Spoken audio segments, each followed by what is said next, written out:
we have a beautiful presence of none other than the one and only Manisha Koirala ji.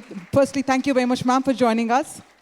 I'm going to invite you to please come on the stage. And joining her, may I also invite Preeti Chaturvedi, who's the AVP Marketing and Publicity with Penguin Random House India. I'd also like to invite Jaswant Singh, who's the Managing Director of Comexposium India, to please come on the stage. In fact, Manisha Koirala has recently launched her book titled Healed. And this is where she'll also talk about how brands can be important agents of social healing in a consumption-centric world. So first up, I'm going to be requesting three of you to please unveil the book for all of us.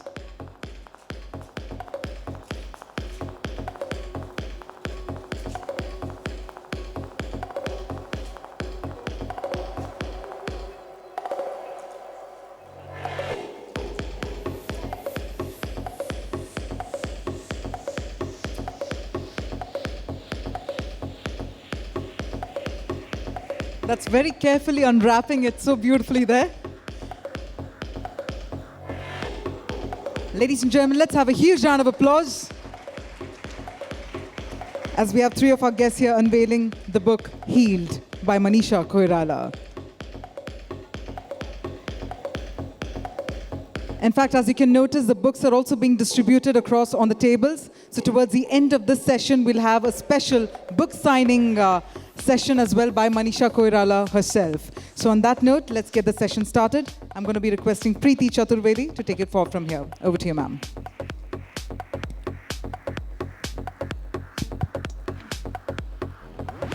Hello. Namaskar. It's great to be here. Thank you for inviting me.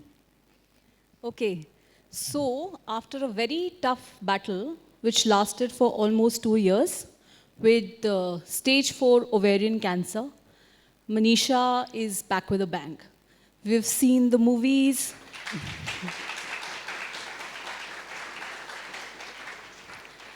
So earlier this year, we released her cancer memoir, Healed, which went on to become a bestseller for Penguin India. And as if all of this was not enough, she's just back from her Everest base camp training. And Manisha, okay, I'd just like to ask you, big question, how have the last 3 decades been? Yeah, it's been almost 3 decades that I have been in films, 27, 28 years to be precise. And it's been a huge roller coaster ride. Like when I started my career, it was with Saudagar.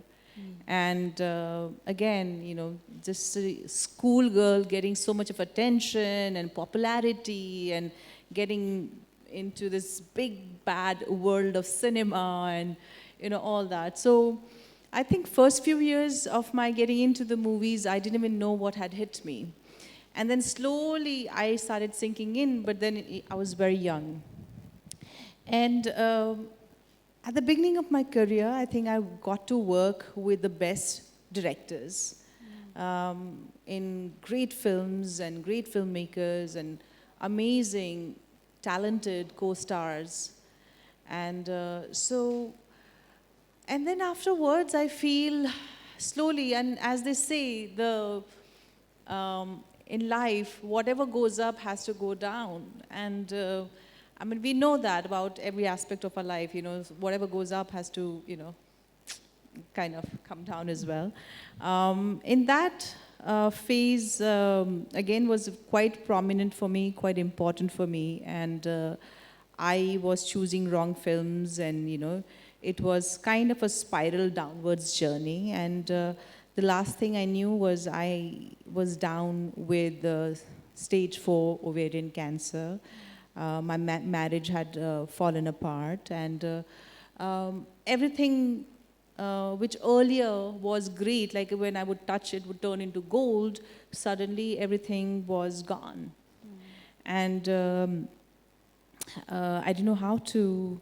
So this book of mine, Healed, is actually encompassing or trying to fathom, trying to understand, put it in a box, put it in a book, what all that happened and how to get back what I had lost, how to get back my health, how to get back the career which was almost gone, how to get back a strong friendship or relationship or what other things. So basically, the culmination of though the book talks a lot about my cancer journey, but I think it also is like a metaphor for me to get not only the health, which was important, but also getting everything, my life back on track.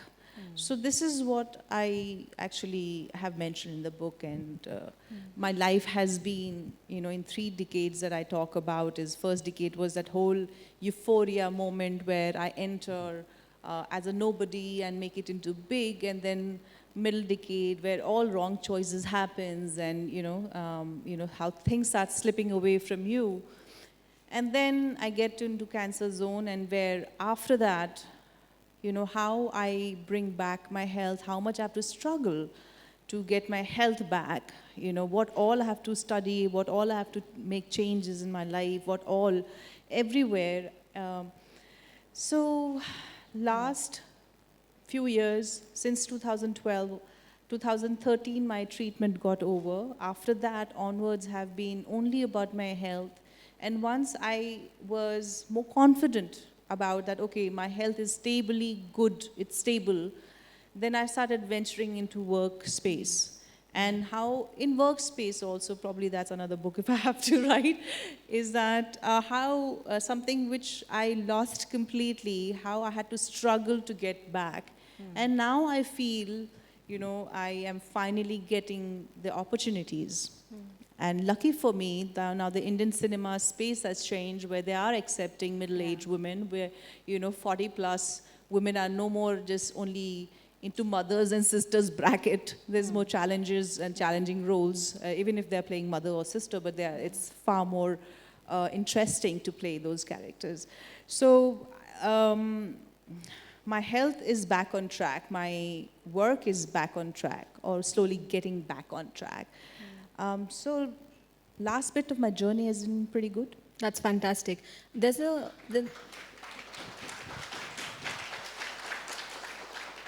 I read this somewhere that character is formed in crisis, right? And you've been through a big one. If you were to summarize for all of us here, what have been your top learnings and takeaways, during this period of struggle, then what would it be? Well, I actually, in depth, if people, I would request you all to read my book, and last couple of chapter deals with that. And how I have taken cancer as a metaphor and tried to look at things. Like I earlier on had a very victim mentality. In fact, I felt if things would go wrong, I would blame on to others. But cancer is something which actually taught me how to actually look into my own self and say, if I have cancer, rather than saying, why me, I should say, okay, I got this now, what do I do next? What is the next best step forward, in a dire consequences? So, I mean, there's a lot in the book, so please read the book. But I think for me, the learning takeaway has been that during cancer time, I realized how important health was. And we normally take it for granted. We always, put the health at the last. When we reach hospital, then we realize the value of our health. And I'm just requesting that why not take care of your health much before that you don't probably need to go to the hospital. Or even if you go to the hospital, you come out really quickly. So it's like you just need to be focused about prioritizing health, and, which I did. I realized the value of health, how to be mindful living, and if I need to dissect that, it would be what food are we eating, what quality of food are we taking, what are we giving into this body. and how much sleep are we getting? What is our stress level? Are we putting our minds into stress or not? Normally, people who are into family or into work, they don't care about their stress, and they'll, at the most, they'll probably pop a pill to recover and move on. And I think that's a wrong way of dealing with it. We kind of need to be gentle with ourselves. And food, nutrition, sleep, recreational activities, joyful things. And, in Harvard or one of the universities, there's a study that people who live longest are the most happy, and they have a long community sense, the sense of community, of binding together, of family unity and stuff like that. And all these things are really essential. Now I'm going to talk about a little bit about the family as well, because for me, it was an eye-opener. Like before cancer, I had zillions of friends. And I used to party in London and Ibiza and, you name it, New York. And I was, a person who loved going out and making friends and partying and all that. And when cancer struck me, imagine how many people was there beside my bed. None. So I realized I had actually not cultivated good friendship, good bonds. It's okay to have frivolous time. It's okay to be relaxed and party. I'm not saying that, but be mindful about what quality of friendship are we developing, I guess. And to me, at the end of the day, who was standing beside me in those grave moments were my family. And so I really put them on number one bracket, and few handful of friends. And that's enough for me right now to sustain my life, rather than having the whole janta, the whole crowd, and thinking that I'm very popular and I'm very loved. It's a delusion. There are very few people who actually stand by you. There are very few family members who actually stand by you in time of trouble. And we need to be able to be intelligent enough to know who are those people and value that friendship and make that even stronger and more beautiful and more deeper. So relationship, health, and basically, I feel, to me, what was the biggest gift cancer gave me was realizing that I'm just a mortal being. Yeah. We see death. Ghar mein kitne, people have, we see death on the other side, but we never actually imagined that it can happen to me. I never imagined that. But when I was sitting with uncertainty of whether I was going to live or die, I faced my death. And I realized, my God, I'm going to go. And so when I started looking back and I said, oh, what did I do when I was confident that I have living? It's just a complacent attitude when we realize that life is an ongoing process. It's not. Our time is limited. And we must make the best use of that time. We must be clear what really is important to us. So to me, that realization was the biggest gift cancer gave me. So I make the most of what I have today, rather than worrying of what I don't have and what I could have. And, so I'm more content, more happy, more joyful, more humble, more grateful. I am. Yeah. Our panel is basically on the subject of driving a positive change. And there are a lot of brands that are part of this conference here. Is there any message that you'd like to convey to them in terms of how they can come forward and support, Thank you for asking that question. I actually was going to bring a brochure, which I totally forgot. I feel a part of my life also is giving back to the society, which has given me a lot. Remember, we were talking about, there was in the book, there is one incident where when I get encouraged by a stranger, and when he gives me a thumbs up and I realize, I used to be extremely conscious of my bald head and looking ugly. And I discovered during my morning walks that the world is not such a bad place There are people who actually care for you, and they are empathetic towards your pain and are actually encouraging you. So I realized so much of love I have received during that time. And one of the promises I made to myself was, if I become well, I will give back in terms of whatever I can to the love that I was actually receiving through my fans, through my well-wishers, through strangers. So I feel it's one of the things which motivates me now to carry forward or give forward, or just, just kindness and being present. So I choose wherever thing which is dear to me. Like for me, cancer NGOs, the organizations which are doing good work for the poor cancer patient, where I could the poor patient don't have enough means to get a treatment. Last week I was at the Tata Memorial in Bombay, in hospital, where I was sitting with the head of children's department, Dr. Girish. And so when I got to hear about one case where a couple, where the wife is pregnant, they already have 3 daughters. One of the eldest daughter, who is 8-year-old, has cancer. So the father got the child after doing some train journey of a couple of hours, I think 8 hours, from some village. And he just wanted to leave the daughter and go back and tend to his 2 other daughters and wife who is pregnant. And he doesn't have enough means to be present for his daughter. So what he was telling the doctors over there, you look after her, I have to look after my 3 other people who are living, and I can't, So this child doesn't have any support. So like this, there's a zillion cases. And my heart just broke, and I said, can we do something for people who are like, sorry, I had to put in an alarm, but there are many places where we can really contribute, and it's precious, your small little help will probably make a huge difference to somebody's life. Many a times, we don't do that effort. उनके पास काफ़ी पैसा है, टाटा है, government hospital है, तो काफ़ी पैसा है, गवर्नमेंट देती रहती है, तो why do we bother?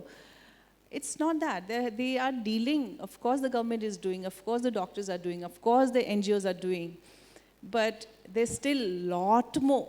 If you actually have the time and listen to their story, your heart will melt for sure. There's a lot more help which is needed. So please find whatever near to you. You never know whose life you're touching and whose life you're impacting in a better way. You never know that, and that person will be grateful forever. So, well. Lovely. Okay. And as an end note, any projects that the audience here should be excited for?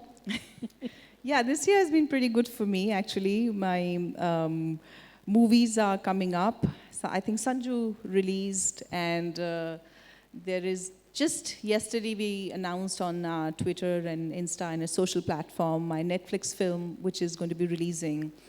And there are a couple of interesting projects. I've just, this year was good because I think we released our book and it is the bestseller. And also, me and my school friends got together and we went to Everest Base Camp, and we decided that every year, one is a housewife, one is a professor, one is a fashion designer, and business person. So we all are in a different, me from Bollywood. So we all have come together, and this year in April we went to Everest Base Camp. And next year we are hoping some other this thing we will go to. So exploring nature, exploring and being together with friends and bonding those 12, 15 days. Fantastic. Yeah. Fantastic. We were planning for some audience Q&A, but we're short of time right now. So, but if there are a few questions I can Yeah. take, is it okay? Yes, absolutely. Okay. We're going to open the floor for questions, ladies and gentlemen. So we're going to request you to raise your hands and please introduce yourself before directing the question. And let's make this quick. Any questions? Okay, we'll start with Mr. Sundar. Yes, sir. So, hi Manisha, I'm easily one of your best fans. So there was a song, एक लड़की को देखा तो कैसा लगा. So I saw you at the reception, बिल्कुल वैसा ही लगा.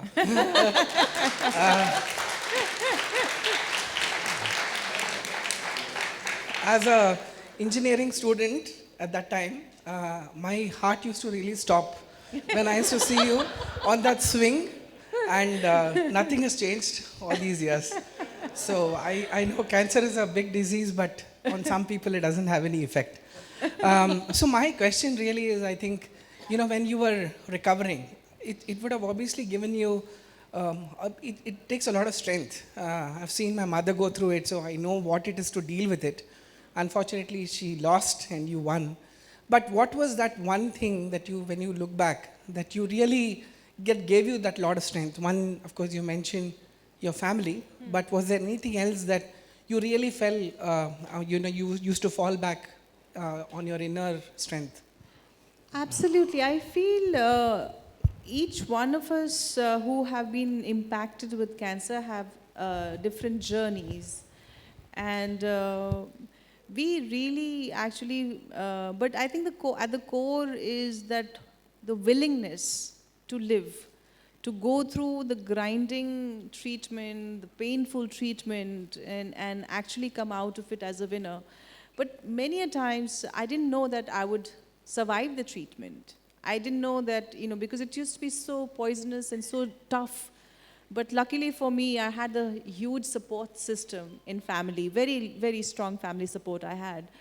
So that kind of encouraged me. So I would say my mom was the biggest support system to me. Lovely. All right, so I think, Preeti, we're kind of out of time for now. So, ladies and gentlemen, firstly, can we have a huge, huge round of applause for having such a beautiful presence of Manisha Koirala with us here. And thank you, Preeti.